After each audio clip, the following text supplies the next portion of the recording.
Hello mga kachamis! Hello mga kachamis! Hello mga kasami. Dito, Walang edit. just Yes! us! Ayan. Okay, for today's video mga kasami, so may bagong pakulo ang ating Sir Jonas. So, ang tawag dito sa pakulo namin is the fortune teller nga pala siya. So, 90s. Oh, mga bata 90s dyan! Baka naalala nyo to. Hindi ko alam yan. So, Comment down below. okay, kung na-experience nyo na to, mga 90s, baka tang 90s. So, ang fortune teller, so dito sa gagawin namin is may mga kulay. So, green, blue, yellow, and black. And then, So, kapag pumili ni si Sir Jonas ng kulay na gusto niya, so, i-spell out lang natin. And then, sa loob nito, sa loob naman, merong pagpipilian din. Burger, fries, pastry, and sandwich. okay. Okay, so bahala na si Sir Jonas kung anong pipiliin niya. Exciting. Sige. Okay, welcome sa aming vlog. Okay. Please like and share and subscribe. Huwag kakalimutan. Yes! The channels. Okay. Okay, so pipiliin let's na start. ako. Okay, Sir Jonas, pili ka na. Black. Black. So, black ang pinili ni Sir Jonas. So, let's spell out. Ah, Okay, B, L, A, C, and K.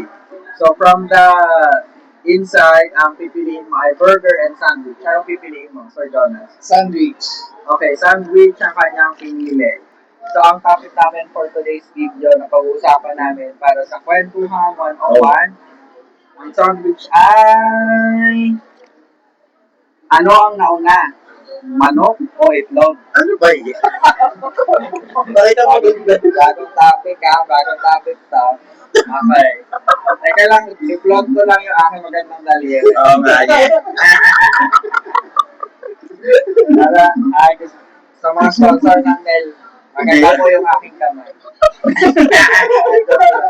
So, anong nauna? Itlog, manok, or itlog? Ano nga ba na Sino una? unang sasagot? Ikaw na, Sir Ikaw na, Jonas. Sige. Ikaw ang pumili. Sige. Ang nauna para sa akin ay manok. Manok. Bakit? Bakit? Kasi, naalala niyo ba yung sa Genesis? Yung sa Bible verse ng about sa creations? Ka-idea na ako. Yun, yung sa creations ni Lord, Mm. nauna doon yung mga hayop. So, ang chicken ay isang hayop din. Mm. So, para sa akin, yun ang nauna. Kaysa sa manok. Kayo ba? Ano? Nauna sa kanya yung chicken. Kaysa sa manok. Hindi sa Ang itlog. chicken, kaysa sa itlog pala. Ayun. Sorry. Walang edit to. Wala eh dito. Bet, may naisip ka na eh. Ako din manok. Kasi kung pababasihan natin ngayon kay Lord, manok ang mauna kasi kinraise niya yung 7 days na ay yung mga yung mga hayop. So, feeling ko manok ang nauna. Manok talaga. So, dapat ako maging iba. Ito ka na lang. Kasi wala kang choice. Kaya mo yan. I-justify mo ngayon kung bakit naging nauna. Bakit ito nga lang? Sige, bakit nga ba itlog? Sige ako, maging itlog ako. Itlog ang nauna. Bakit? Itlog ang nauna kaysa sa manok. So, literally speaking, bago sila naging manok, di ba, nag-start muna sila sa pagiging egg. My point. Yun naman talaga yun. Scientific yun. Basically yun. Pero however, hindi naman bumubuo kasi yung itlog. Kung wala Kung wala ano. Kung wala pinahin, Kung wala pinag tandang. Parang gano'n. Pero sige, paglalaban ko, egg talaga yung nauna. Kasi, ito pa bakit? Okay. Egg ang nauna kasi first thing in the morning, alam ba yung madalas sabi na breakfast natin? egg. Egg ba o chicken? Egg. Egg na like, Uy, maganda yun magandang analysis yun In fairness, hindi ng analysis Yes. yun. First thing in the morning, yung inaalmusal natin is egg. yes. Anong egg ang ano nyo? Egg ang paborito. Paborito yung luto. Ako malasado. Malasado din sa akin. Wait, Hindi ako makarelate. Ano yung malasado? Malasado is, Sunny side up. sunny side up yan. Pero hindi siya yung Yung yellow part. Yung yellow. Okay. Kailangan may umaagos na yellow Yes. na part. Parang yung magiging sabaw sa kanin. True. Ikaw, Ako scramble. scramble. Gusto mo yung pinapaikot mo Gusto talaga. ko yung kasi, yung sa ano kasi, sunny side up, feeling ko, hindi siya ganun galit. Pero ko, ayaw kasi ng hilaw. Talaga lang, Ay, sorry. Gusto namin ng Ilaw. Ikaw din, ano sa'yo? Siyempre mo kung ganyan, sunny side up ako. Ikaw, ano naman? Kasi ako parehas. Siguro depende sa sausawan. So, kung ketchup, yung Yung, yung sunny side up. Pero kapag kamatis at saka asin, ayan yung scrambled eggs. scramble. O kaya toyo. Scrambled. Siyempre, pag-usapan din natin si chicken. Si chicken. Kasi ito na tayo, chicken naman ngayon. So, anong Anong luto mo na gusto mo sa chicken? fried lang? Fried. Ano yung fried? Ano yung Bakit fried? fried? Bakit fried? Bigyan mo ng konting Siyempre, crispy. Ooh. Ayan. So, masarap. Kahit siya fried, or kahit dry siya, masarap pa din siya ulam. Ayan. Ikaw, Sir John. Ako naman, wala na natalo siguro sa adobong manok. Adobo. Siyempre, Pinoy style. Adobo. Pinoy style. Adobo. Adobong Pinoy. Ikaw na talaga. Ako naman, ang pinakagusto ko siguro yung ano na lang, yung lagi ko binibili, shout out Baliwag Lechon. Uy! Manok yun. Yung gusto Baka naman. Anong tawag doon? Lechon, di ba? Lechon yung Roasted. Roasted. Roasted chicken. Wow, ang sarap naman ng mga ulam. Parang nagutom mo. Sige, okay. Since napag-usapan na rin naman natin yung chicken, i-rate natin yung mga top 3 natin na favorite na restaurant na nag-cater ng chicken. O sige, ako naman ngayon. First ka. Ako talaga syempre number 1 Jollibee. Oo nga, Jollibee talaga, Chicken Joy. Number 2 is KFC. Gusto ko yung original recipe nila talaga. As in. And then siguro number 3 ko, nasa dulo na ng dila ako, Ano patingin. yan?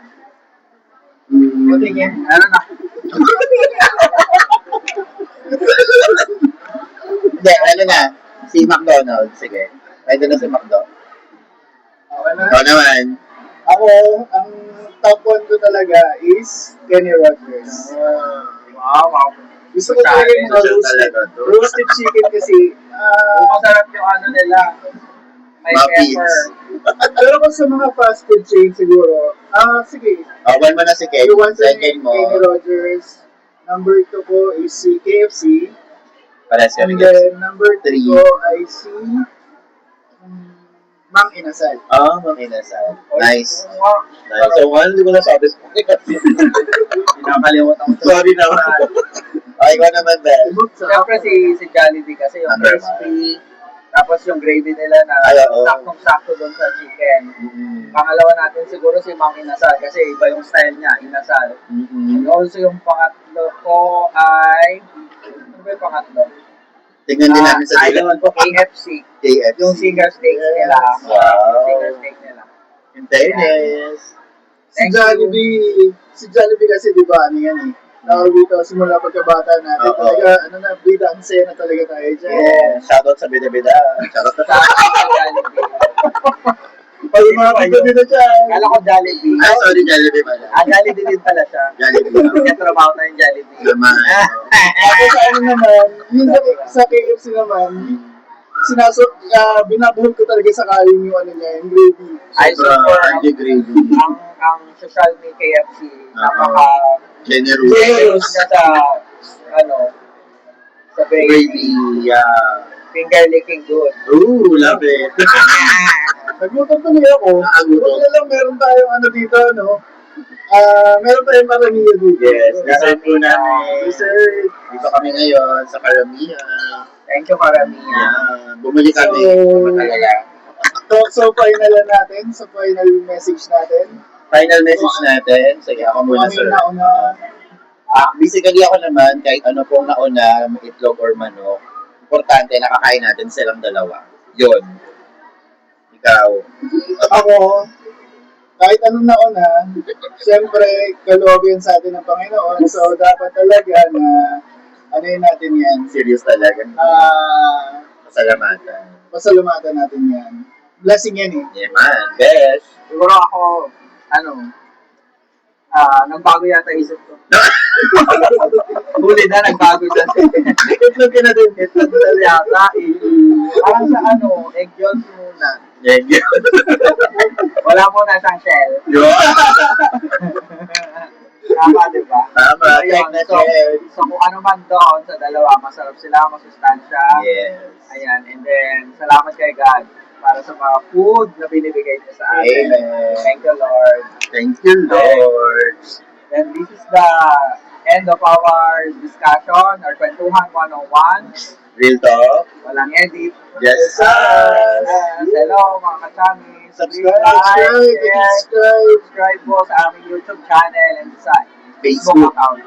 Okay, Yes. thank you po. Thank Bye-bye, you. guys. Bye-bye, guys.